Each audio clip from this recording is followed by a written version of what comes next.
बिस्मिल्लाहिर्रहमानिर्रहीम। जैसा कि आपका इल्म है, दरियाए सिंध पर 6 कैनाल बनाए जा रहे हैं।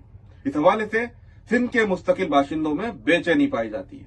इसी हवाले से कायद तहरीक अल्ताफ हुसैन भाई ने बरोज बुध 9 अप्रैल को एक अहम खिताब किया और अवाम को हिदायत की कि जहां जहां इन कैनाल के हवाले से पुरअमन एहतजाज हो, वहां अवाम उसमें भरपूर शिरकत करे। इसी हवाले से वकला बरादरी ने 10 अप्रैल को जुमेरात को एहतजाज रखा था हैदराबाद में, जहां अवाम ने उसमें भरपूर हिस्सा लिया, नौजवानों ने, बुजुर्गों ने, माओं ने, बच्चों ने। लेकिन इस एहतजाज खत्म होने के बाद रात को, यानी जुमेरात की रात को घरों पर छापे मारे गए। खुसूसन एमक्यूएम के कारकुनान को गिरफ्तार किया गया।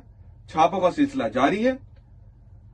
तो मैं इन तमाम छापों की, गिरफ्तारी की मजम्मत करता हूं और अपील करता हूं, और ये मनगढ़ंत और झूठी एफआईआर भी काटी जा रही है, और ये अपील करता हूं ये झूठी और मनगढ़ंत एफआईआर काटी ना जाए, बल्कि तमाम लोगों ने जिन्होंने अपना एक आईनी और जमहूरी इस्तेमाल किया है, पुरअमन एहतजाज किया है, उन तमाम लोगों को रहा किया जाए और ये छापों गिरफ्तारी का सिलसिला बंद किया जाए।